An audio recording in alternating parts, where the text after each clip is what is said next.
thoughts and opinions expressed during this or any broadcast belong solely to our guests or our hosts. These broadcasts do not represent or reflect the views of their employers, sponsors, or affiliated organizations.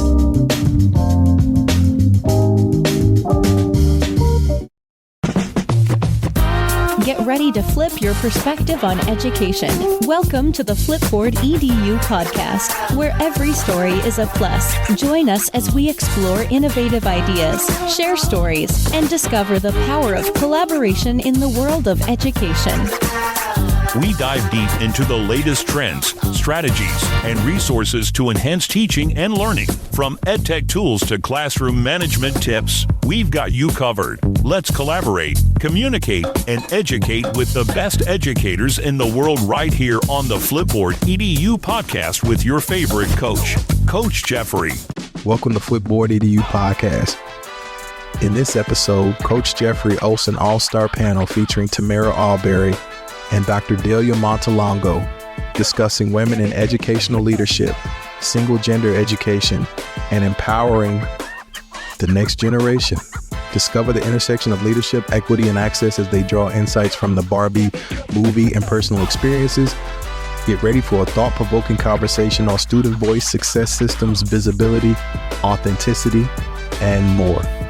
Listen now for a behind-the-scenes look at creating safe spaces and empowering future leaders. So like we always do about this time, let's collaborate, communicate, and educate with the best educators in the world, right here on the Flipboard EDU Podcast. Welcome back, Flipboard fam. This is your favorite coach, Coach Jeffery, and I have three amazing guests here today. I have, first of all, Miss Tamara Albury. Welcome to the show. Miss Jerica Jackson and Miss Delia Montelongo. Welcome to the show. Good morning. Good morning. All righty. So let's start off with you, Albury. Tell our listening audience a little bit about yourself. My name is Tamara Albury. I am a 2-decade career educator that's really about providing access and advocate for access. And I've held the role of teacher, coordinator, principal, executive director, deputy chief of school leadership. And really it comes back to my love for young women and educating young women and the passion of that work. I'm really just about providing opportunities for students, right? The students who don't have a voice, being that voice for them in any space where I'm able to be. And that's my passion as an educator. And so just thank you for having us on the show today. This work is just really all about that. And so that's just my passion. It's just really giving access and being an advocate. Ms. Delia Montelongo, I didn't mess up your name. Welcome to the show. Got that right. Tell our listening audience about yourself. So first and foremost, I'm a product of public education. I am big about public education because I think that is what gives us hope for the future and our democracy. And one of the things that I have been fortunate to be doing is working with students who are primarily from economically disadvantaged backgrounds. And I come with that similar background, but it's about making sure that the young women that I'm working with currently, I am the head of school, so I oversee an elementary program and a high school program, 6th grade through 12th, and the elementary pre-K through 5th grade. And so we are providing parents a choice for single gender education from pre-K all the way to 12th grade. And for 35 years, I've enjoyed working. I believe in being a campus educator, and it is my joy to be able to level the playing field, if you will. And right now, working with young women, I think it's a critical point in our society where we can continue to empower young women and making sure that they have the opportunities that historically they have not had access to. Excellent. And we do have Ms. Jerica Jackson, Dr. Jackson. She is having some difficulties, but we'll get her up as soon as we can. But we want to go ahead and get started with the question. And so something different I'm going to do, ladies and gentlemen who are used to the show, I normally ask all the questions. But Tamara, God, Albury. I'm going to call you Albury, okay? All right. That works. All right, Albury. I'm going to let Ms. Albury ask the questions for this episode. She has some very unique experiences that I think that will be great for this listening audience. Let's start with question number one. Okay, so I just want to kind of also give the premise about the idea for this podcast. And a couple of years ago, I saw the Barbie movie.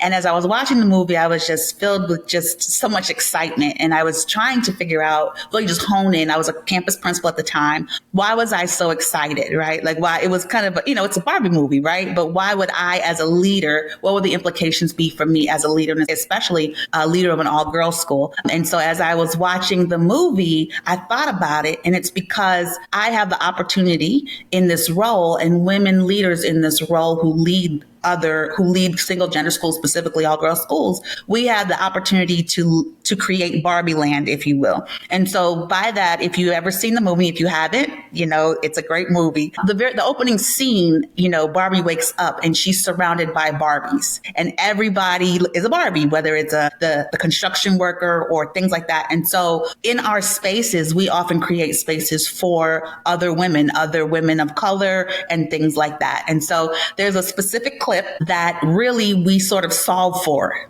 if you will, in that space. And if you'll play it, Coach, and it's in from the movie, and it's really what we're solving for in our roles and in our spaces as leaders of single gender schools. Ken isn't something we're worried about. Ever. Okay, I'll get in the box then. All right. Yes. Oh, but since I came all this way, could I just meet the woman in charge, your CEO? Oh, that would be me. Oh, your CFO. Me. Your COO. Here. President of the Barbie division. President. I'm a man with no power. Does that make me a woman? Are any women in charge? Listen, I know exactly where you're going with this, and I have to say, I really resent it. We are a company literally made of women. We had a woman CEO in the 90s, and there was another one at some other time. So that's two right there. Women are the freaking foundation of this very... And so the thing is that our students are like Barbie, because women leaders are what we surround them with, right? And they always are looking for that woman leader, right? Because that's what we create. And so that's the premise for this. And so just to give you kind of the context for the purpose for this, or how this came about. And so for the first question, I want to ask you all, how does the little girl in you show up in how you lead? Thinking about your experiences as you grew up and thinking about the spaces that you create, how does that show up? So, Jarek, I hope you can hear us, but we are here. Yeah. I'm going to go ahead and jump in. So the little girl in me, I had a great childhood. I was able to have lots of love and support at home and at school. And so tapping into that experience, I want to be sure that the schools that I am involved with are safe places for all students, and making sure that students are receiving the access to education. You're going to hear me say the word access because I really believe that's important. But when we are in the schoolhouse, it's about meeting students where they are, understanding that all students come in with different needs. And as the head of schools, I first and foremost want to be sure that it is a happy place for students. And so I take things like, whenever I hear about bullying, that just kind of tugs at my heart, because all my years in education, I never had that experience. And so that is something that I take to heart, because it's something that can make or break a child, and whether it's at the elementary setting or the secondary setting. So that's something that I am very in tune with, making sure that students are happy and safe at school. And then the other thing is that because of the educators that I had in my schools, I was able to become a leader. And it was the smallest things that teachers did. It was something like, okay, well, you're going to say announcements. And it's like, well, what is that all about? But that teachers gave me opportunities to step up into a role that I didn't know. So my parents, I'm first generation. My parents were, are Spanish speakers. And so it was a different world for me when I got to school. The other thing, moving into secondary, it was like my teachers brought me into the world of leadership roles when it's a more organized platform. Student council, learning Robert's Rules of Orders, learning a different world of how things run. So so learning those systems, I then realized how important that is to when you're becoming a leader, and making sure that we teach students those things and letting them know that they do have the power within them to do that. And then in high school, it was about, and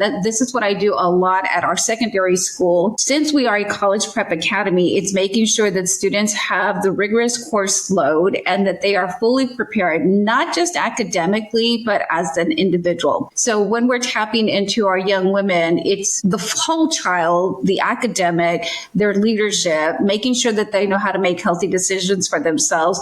And so all of that with an incredible team at our schools is what I focus on. And then after they leave us, it's making sure that we continue being that person. I had mentors. My first grade teacher, my second grade teacher, and my Algebra 1 teacher kept in touch with me when I was in college. And I can't tell you what a difference those letters, handwritten letters, that's how old I am, but we received handwritten letters, and it was just to say, I'm so proud of you. And I saw you were in the paper, and that they reached out to me just had such an impact on me because they cared enough to say, I'm still backing you up. I'm still supporting you. So now as a leader, when I see students who are continuing to do well, it's just a little email. It's just a little text. I can't tell you how many of my former students have my personal cell phone, but it's also to let them know, if you ever need anything, count on me. So those personal experiences is what I bring into the schoolhouse, what I want to make sure that students have, because I know personally what a difference an educator can make in the world. But I also want students to have opportunities where they're just living a happy life, and that happy life in the end, I know what a difference a degree can make for them. And it's just, to me, going from the childhood all the way to them being young women in college that are educated and pursuing their career, that's what I commit to every day when I walk in those doors. And as a campus leader, I would always tell my girls, it's not about getting in the room and having a seat at the table, but it's about leading the table, because you can be at the table and be silent. You can be in the room and be silent. You can be at the table and not have a voice. But at the end of the day, if you are leading the table, everyone has to listen to your voice, right? And so it's a different kind of thing to teach young women how to be the leaders of those tables, right? Because we're always just taught, just get in the room. But it's more important that they lead the tables. And as I was reflecting on this question as well, growing up as it relates to the educational system, is never read books that looked like me, whether they were, written by women or written by people of color or had people of color in it. And just in terms of curriculum, filling in that gap, it's kind of like you want to play that I never, and creating those spaces where your students will never say, well, I've never had that opportunity. And so I know as I was as a campus leader, and you think about all the extra things that that students get to do extracurricularly, whether it's, going to a matinee, a play, a ballet, or being able to hear dignitaries speak, you just want to create those spaces that either you had or you didn't have, and being strategic about building those women leaders. Because even though we got it by osmosis, we're in a position of power to create strategically and purposefully those things that worked and didn't work. So it's not trial by error. You know what I mean? And so I think about that. I love that. And of course, I am not blessed to be a young woman. However, being an administrator myself, I do feel that it is important to provide those opportunities for young ladies to have a voice, and to have a voice in leadership, and to learn to lead. I was a science teacher first, and that's when I first noticed that when I would put girls in groups, or like cooperatively group my classroom, when I would have mixed groups, the young ladies almost took a back seat, especially in the marginalized, because I only worked in Title I communities at that particular point. And I just noticed that it was a kind of a struggle of getting them to speak up and to lead, and because a lot of times they had the right information. I would watch some of the young men just go down the wrong path, especially when we were doing labs and I taught biology. These young ladies were very smart and very equipped. I'm thinking of two in particular. who are currently, one is a nurse and the other one is a doctor currently. And those young ladies, I'm glad as we did the group work, they stepped up. And so just providing that space and just being able to recognize that those things need to happen. And it starts off small, just small opportunities to allow these young ladies to become leaders. Coach, you kind of spoke to my heart when you were talking about science. So I just have to jump in because, principals always want to brag about their kids. But I'm glad you brought that up because one of the things that we do systemically in our school is that everybody has to do science fair in middle school. And it's not just because we want them to have a strong foundation in science, but they also have to present. So I can't tell you how many adults, as cliche as it sounds, but it's to find their voice. And it's the literal voice sometimes where we tell them, you will get up in front of class, you will speak, and you will, because that to me is where we start with the smallest of steps, giving them that confidence and that self-esteem and their own power. And when we do the science fair, they're learning and they're excited. And it's just like, okay, now we need to present. They're like, oh my God, I'm going to die, But when they learn that they can do it without passing out, that's as a sixth grader. By the time they're in high school, they have such incredible poise and confidence in themselves. It's those small things that we do within the entire system that I think makes a difference. And sometimes you don't realize what a difference it makes. Yes. There's a quote, and the quote is that systems do perfectly what they're designed to do. Mm-hmm. And so it's Hugh Edwards Deming, I believe is who said it. Uh-huh. And that quote really has resonated with me since I heard it earlier this year, because every time I see a data point that is not favorable, I look at the system. Every time I see a data point that is favorable, I also look at the system, because either way, it's about did the system was how it was created. That was the result that was received. So in single gender schools, in the schools that we have led, and when we're looking at high performing spaces, right? What is the system that you've created as a leader for all those results? You've sent students to Ivy League schools, you're a blue ribbon campus, all of the great things, but that's not just by happenstance. That is by design. That is because all the systems align to that. So what role does that play? What role do systems play, do you think, in your success? I think one of the things that the biggest responsibility for any campus administrator is to hire the right people. I think if you have the right people in the right position, then you are setting yourself up for success. And to know that if you have a team that is helping you with bringing on teachers, bringing on principals, bringing on whoever it is, the attendance clerk, then you are getting stakeholder buy-in. They are committed to the culture of the campus, the high expectations of the campus. They want to be a part of who are we bringing onto our team, because it does have to be a team mindset. But let me just give you an example of what systems we have when it comes to hiring, because I think this is one of the most critical parts of what helps us be successful on the campus. And so when we start with the teachers, because teachers are what I call the secret sauce. When you have the teacher coming on board, we have a vetting of resumes, because we will receive, many resumes. And the thing is, we don't have many openings. And so when there is an opening, we're like, okay, what are we looking for? So first, it's like, what's your profile of your educator for our school? You and your team have to have a profile for your principal. What are the qualities? What are the attributes? What are the expectations of this role? And then when you have that profile, you have to update it, because things change from year to year. Like after COVID, we were like, oh my God, there are a lot of new skill set that we want to make sure administrators have.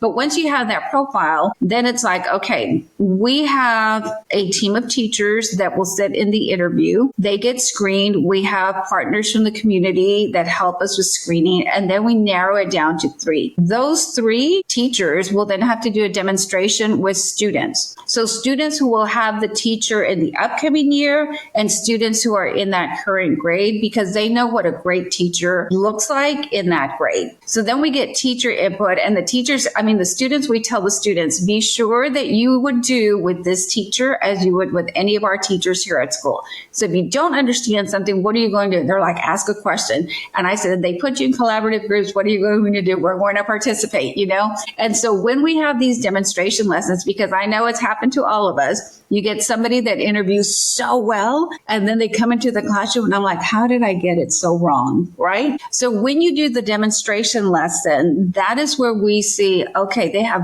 great energy with kids. They are really going into the depth that we want with the lesson and so on and so forth. They're connecting with students, not just on the academic level, but on the personal level. So you get to see more of what you need in the classroom. Then the students will give us feedback. And then after that, we will then have a conversation as a team. We're like, okay, what do we like? What do we not like? Who's the best fit?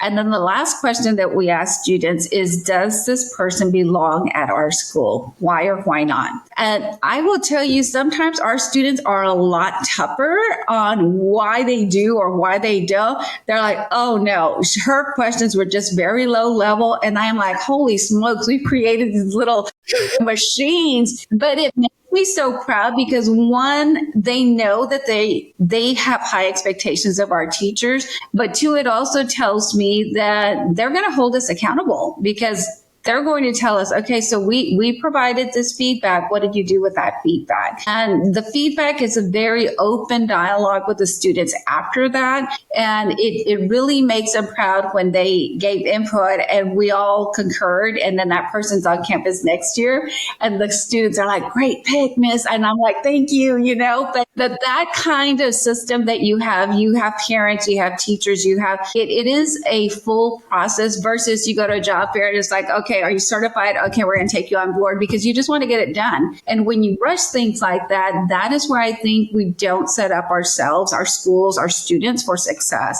And so it's about having the system, having faith in the system, and then committing the time because it does take time to get that done. But I've had great experience with that. But you know what? Something that you said that came through is that you provide leadership options and opportunities for your students within any system that you have. So whether it's big or whether it's small, that's how you're cultivating leadership. Like leadership is a strand through everything, right? Which traditionally has not been always in education what we do, right? But leadership, having voice, having those things. And so no matter how small or how large, it's important because ultimately we're creating leaders, right? That's our end goal. And so can I just add one more thing, Tamara, because you kind of made me think of something that has happened and we didn't even realize that it was happening. So we have clubs. Everybody's required to be in a club on campus. And one of the things that I've seen is with the clubs, they have fundraising because they have goals and things that they want to do for their organizations. I have found that the students who are running the fundraising, they then started opening they call it their side hustle. They're learning how to market themselves. They're making earrings and they're doing really well. And they're selling stickers. And so it's like graphic design. And I'm like, look at them take off. And so now one of them that started doing graphic stickers in high school, she's now a graphic designer and she's helping one of our teachers start her own business after that. So when you see that, and it's like you say, those opportunities that you do on campus that you don't realize what opportunities you're giving them and where that is going, that is what makes a difference. So you also you reminded me of something that sometimes empowerment goes wrong, right, on your campus. And I'll give you an example about that. So, we do empower our young women. And I remember one day I was turning on the board meeting and there was the uniform right there at the board meeting because they were complaining about overcrowding on the bus. And of course, during public comment, there they were in that uniform. And you just knew you were going to get that phone call from downtown, that piece of it. And so it never came that time. Of course, it came in future times. And the thing is that I would say to them, okay, if you're going to do that, just let me know. Just give me a heads up, right? Because you don't want to stop that voice and stop that empowerment, but you do want to teach them how to be empowered in an impactful way. So has empowerment gone wrong ever happened to you? Oh, absolutely. But I'm good with that. So this goes back to where before I was at a single gender school, but I had students who were protesting. I don't even remember what it was. And so they had read, I think it was Tinker Des Moines about the armbands, right? And they're like, well, we want to have a protest. I said, okay, this is the standard. You just can't disrupt the day-to-day operations, yada, yada, yada. And you give them that. And I think it's really important for us to know those landmark cases, but then to teach students what the standard is, right? We didn't disrupt. They stood up against the wall in the cafeteria. They had their armbands that they created, but I was good with that, right? And I said, okay. And I said, now you need to know if you don't report to class, I will count you absent, but you do what you need to do. Just don't disrupt the day. And they're like, okay, well, we feel that we've done what we need to do, Ms. Montelongo. And I'm like, okay. But then it's also about teaching them what the appropriate avenues are. And I always tell them, you need to know what the protocols are. You need to know what the avenues are. You need to know what the systems are. And at first you go through that and you do it respectfully. I said, and if you do not get what you want, then I believe in good trouble. And it's just like there is a time where students will have to take a stand. And if that's something that they're very passionate about, then I believe in guiding them, right? But there has been incidents where students are like, okay, well, we don't think that we should have a field trip that is only to this place and we want to go over here. I'm like, okay, but do you have the money for that? Because these things have money. So they can protest about that. But then there are certain realities that we have to kind of educate them on because they don't know, right? I always tell them you can bring concerns. And the other thing that we do systemically is if students have concern, they can come to our campus advisory team and they can bring concerns. I know many years ago, they had come before and they had talked about senior exemptions, like we want to be exempt from the finals and blah, blah, blah. And I was like, okay, what's your plan? And then, but they had a good proposal. And so, you know what? We implemented it and they wanted the average to be 90. And I said, no, we're a college prep. So if you have a 95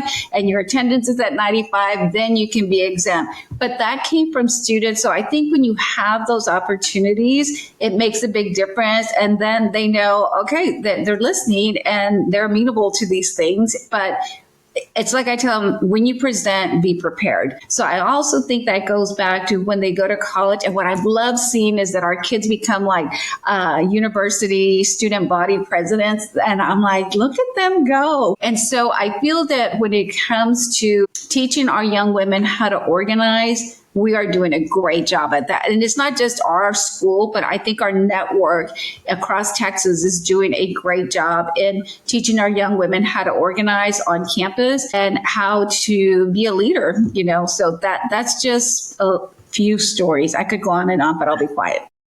And I love it. And, one of the things that I think is so important as you were speaking, what I was thinking about is that for our students, they are anywhere from singularly to triply marginalized, right? We're an all-girls school. That's one marginalization, then depending on race, class, all those things. So I think what's really important is that we're teaching our students how to have a voice, so people listen, right? And let them know that people will listen, right? So it's all of those things in some of the smallest things that we do. One of the things that I know I used to do is, okay, they would say, well, we want this. I'm like, well, 10 people and a sponsor gets you a club. So you find 10 people and a sponsor, right? But you're empowering them in how to navigate systems and not necessarily always letting no be your, be the end of it. But if you really want to get to yes, this is how you do it.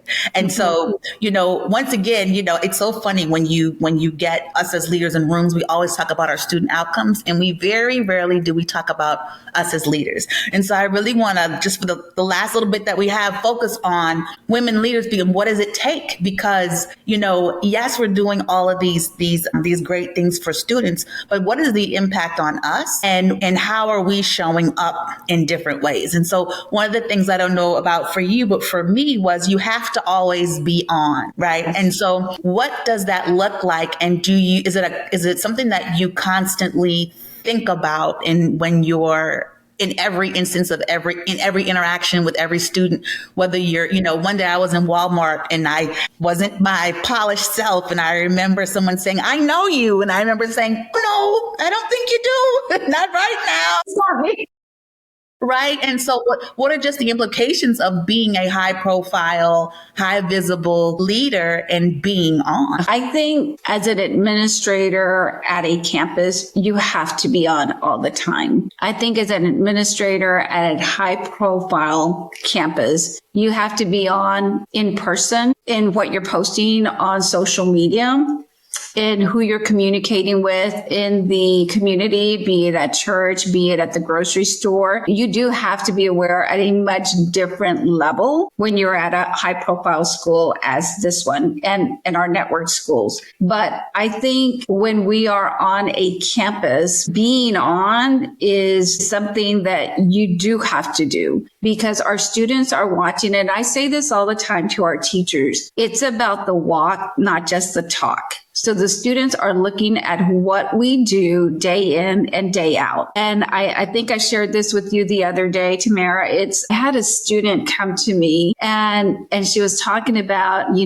how I model humility. And when you have an 8th grade student that comes to you and she says, I really appreciate, and I was so taken aback because I was like, what are you talking about? But whatever I did, because she had only been on campus 2 years, but that made a difference to her. She had observed something in me that communicated to her that humility was something that I was modeling. So you don't realize what you're doing, but the kids are watching. And so when we're on campus, it's about being on, and I'm going to give you a scenario, and I think everybody can kind of relate to this. So we're in a community meeting, and then it was kind of revealed that our school would not be getting XYZ. And I hadn't been briefed, our campus hadn't been briefed. So you're discovering this in an open forum. And so my students were there, and I just kind of looked. So I said, can you go back to that slide? Because I do have some questions. And the students looked at me like they were so happy, but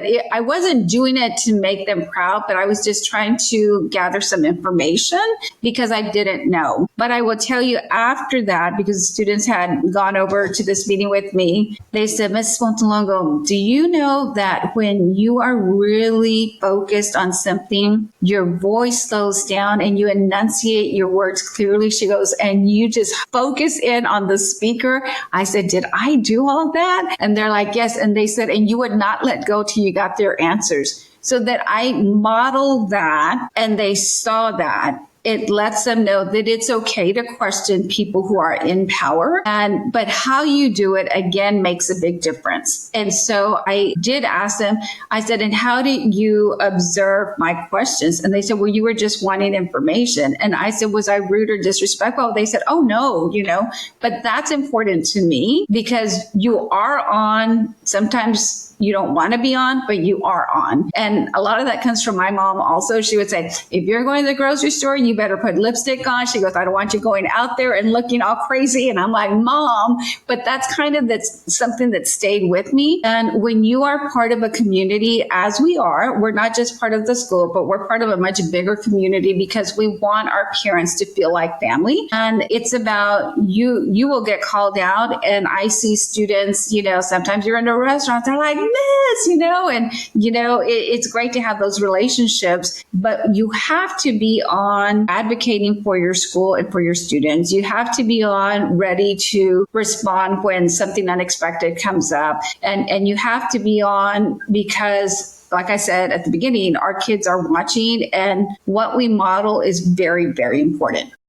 And I remember this and I didn't know they were watching, right? Like you think that because of how kids are, right? You don't always realize that they're watching. And one day I was going to a luncheon, right? And I went to a lot of luncheons to promote the school and things like that. And I had one of my students, she was Black, and she came in my office and she said, you must be going to a meeting. And I said, why do you say that? She said, because your hair is pressed. And so that hit me, she's like, usually when you go to meetings, your hair is pressed and you're very, kind of thing. And so I tried to, from that point on, not just be my hair pressed when I went to meetings, but also to be natural so that they know, authentically in those spaces, you can also be authentically in that space, how you show up, and not just this way. It was more about ease than it was anything else. But in her mind, how she looked at the fact that my hair wasn't natural and the implications of that in the spaces that I was going.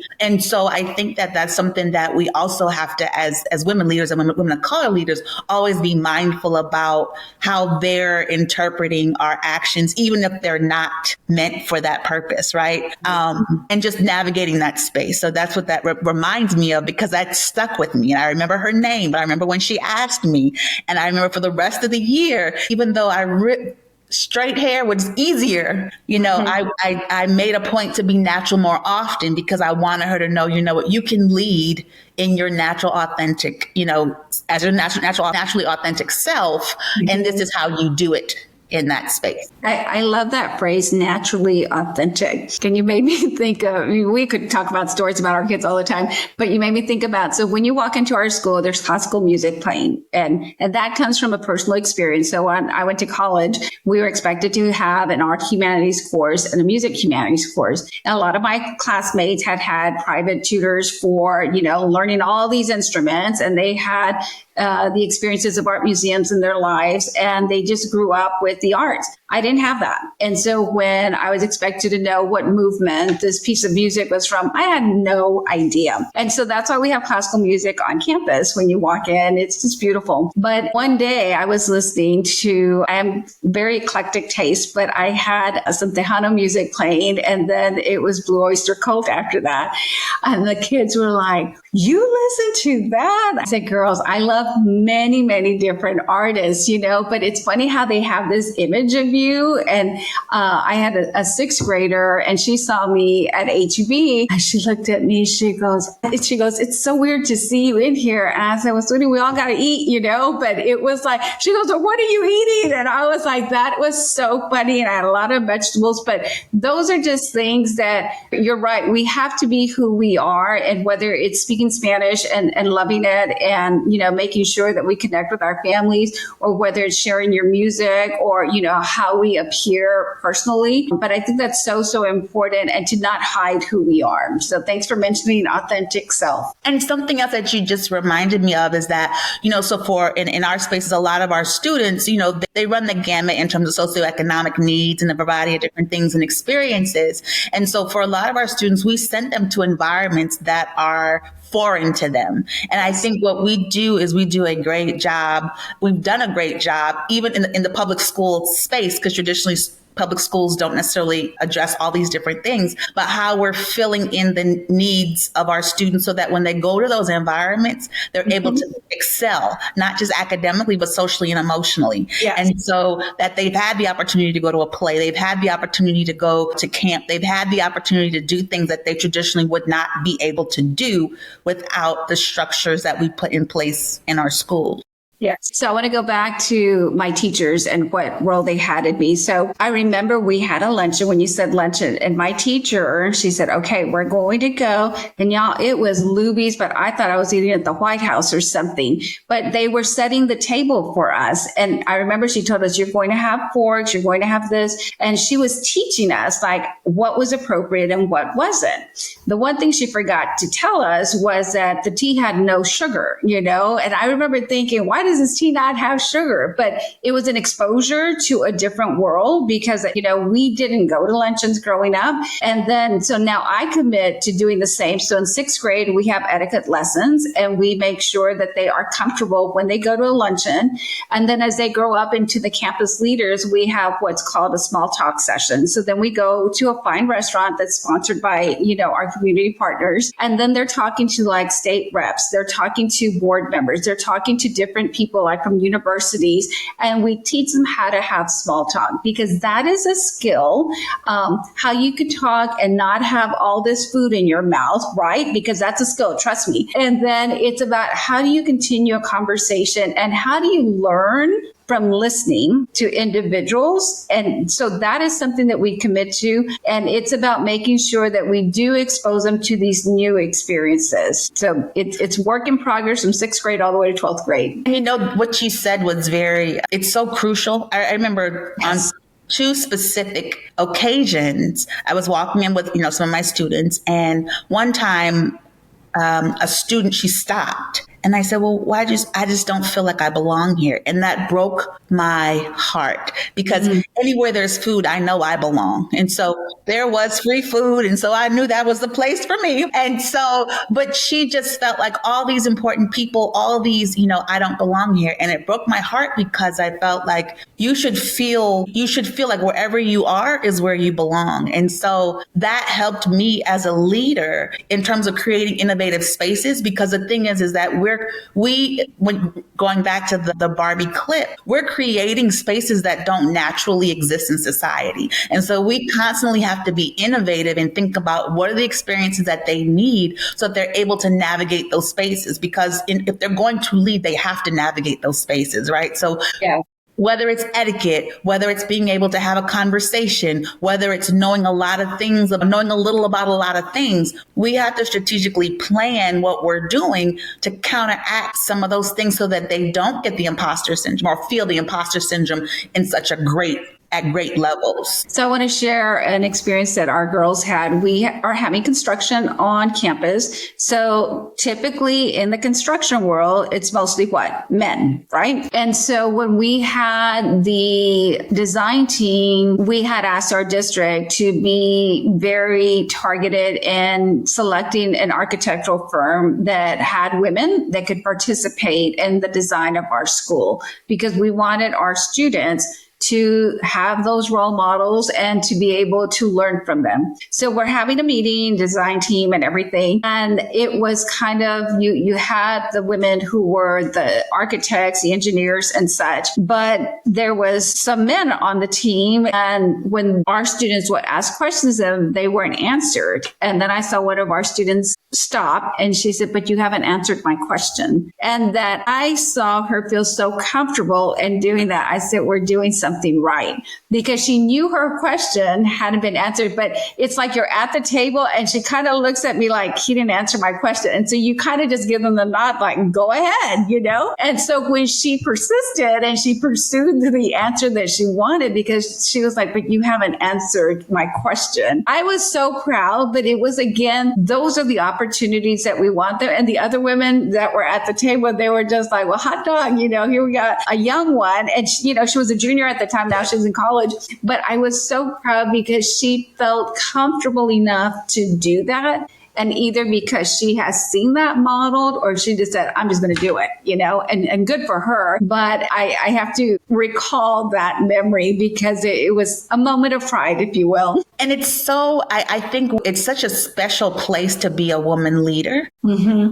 Especially in these spaces of single gender spaces, because it's limitless, right? It's limitless in what we can create. It's limitless in the access that we provide. And so the outcomes are great for our students. And I think even for us as leaders, not that it heals the little girl inside, but whatever that we weren't allowed to do as little leaders, right? It manifests itself in how we realize that. And, it's funny when I would go to principal meetings and I would sit at the table and I was the only one at the table and we had to do a writing assignment.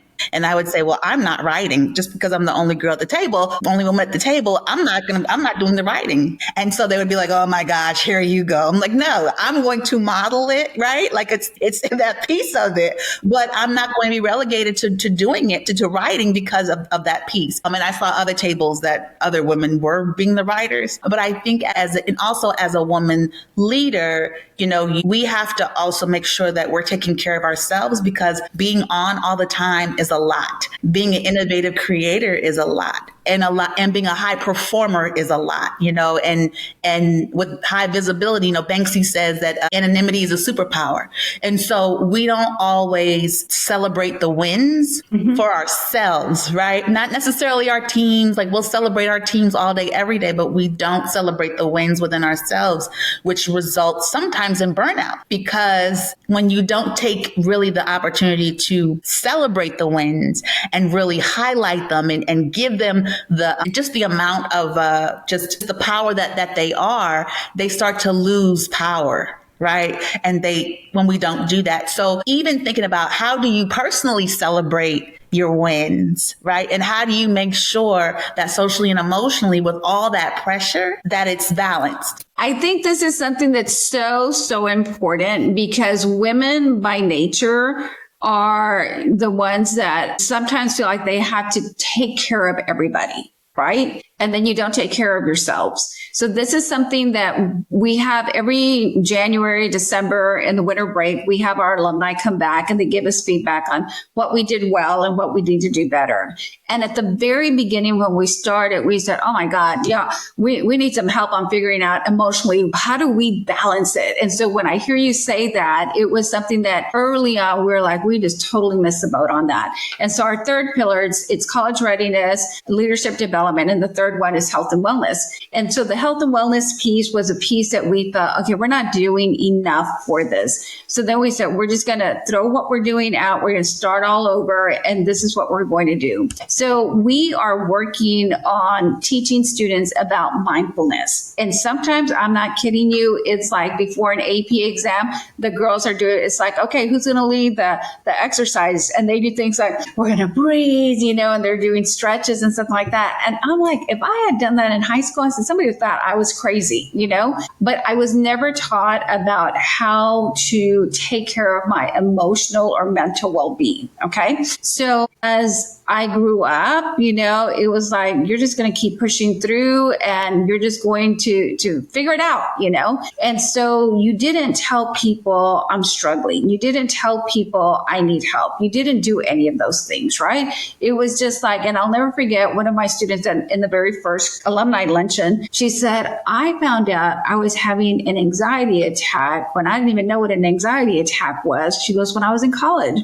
And I said, and how did that make you feel? She goes, well, one, I knew what was happening. She goes, I thought I was having a heart attack, She said, but two, she goes, then I learned what to do about it. So that was a huge epiphany for us. We're not teaching our students this. So now it's very, very important. We teach kids journaling. We teach kids get out into the sun, get into nature, do something creative. And so we always commit to them that we want you to have creative outlets. And so we have to model. So I'm going to show you something that I started doing. And so I just started doing watercolor, for fun. And so when I'm having a stressful day, and they're just all over. And so it's just like, you just start playing. I don't have a clue about how to paint. But then I say, well, hot dog, that does look like a flower, But when I started, I'm just going to do this. And everybody's telling me, why are you doing watercolor? I said, well, why not? Because to me, that's easy. And everybody's telling me that's the hardest medium. So I'm learning. But it speaks to my heart, right? The other thing that speaks to my heart is just getting together with friends. And, last night we had a show at school. And then afterwards, some teachers and I said, okay, I said, is anybody hungry? And I said, and thirsty, because I said, I'm ready. And they're like, you know what, let's go. And we hadn't done that in forever. But, testing has started. We're about to hit AP testing this upcoming month.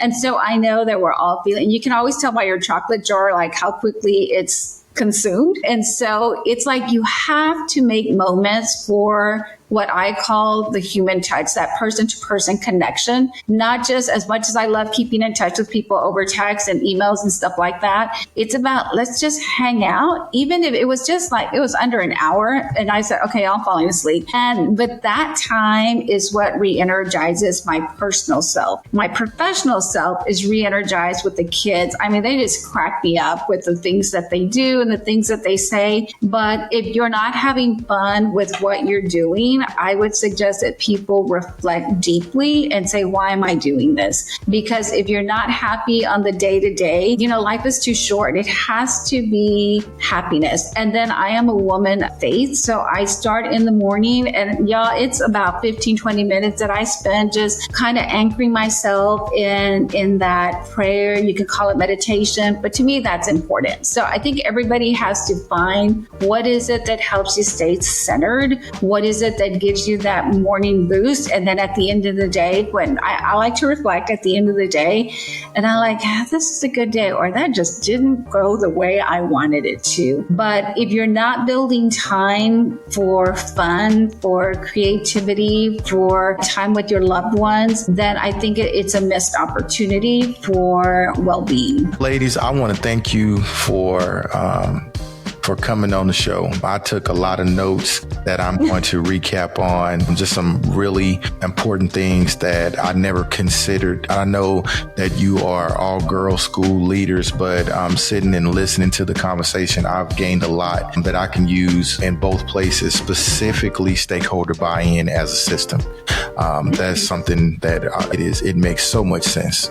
So I've learned a lot, and I appreciate you. Unfortunately, we couldn't get Dr. Jackson on, but I would like to invite all of you back on for a future episode when time permits. Miss I want to thank you for putting together this episode, and thank you for teaching me. I've learned a lot from the questions that you asked and that you gathered. I think they're very insightful. Miss Montelongo, I want to thank you for the work that you do and the service that you provide for the young ladies, and just teaching me, allowing me to listen to your thought patterns and gaining and just sharing with our listening audience. There's a lot to be gleaned from this particular episode, and I just thank you both for the passion that you have for growing our children. And we need people like you, and I hope to God that you stay blessed and that you can continue on with your journey. And thank you for sharing with us today. Thank you. Thank you. Thank you. All right, Flipboard fam, you guys have a great day. As we conclude this insightful episode of the Flipboard EDU podcast, the profound impact of intentional leadership and single-gender education for young women is clear. Our discussion with Tamara Albury and Dr. Delia Montelongo highlighted how deliberately designed systems foster access, opportunity, and empowerment for often marginalized students. True leadership, we learn, equips young women not just to participate, but to lead, voice their perspectives, and advocate for themselves and others. Tamara and Dr. Montelongo shared how their personal histories shaped the safe, empowering communities they cultivate, emphasizing the power of access, mentorship, and culturally responsive systems that affirm every girl's potential, regardless of background. The episode also explored the realities of leadership, constant presence, modeling authenticity and resilience, and the crucial role of self-care. It underscored that leadership, particularly for women and women of color, carries added visibility and responsibility, alongside the unique chance to redefine possibilities. Ultimately, creating spaces for girls to practice leadership, learn from missteps, and discover their voices is about both future potential and rectifying past inequities to build a more just present. We extend our sincere gratitude to our guests for their candid insights and unwavering dedication, and to our listeners for engaging in this vital dialogue. Let us continue to champion the voices of young women and the leaders who paved the way for their success. Until our next conversation, Flipboard community, keep advocating, keep empowering, and keep transforming education. Remember, every story on Flipboard is a plus,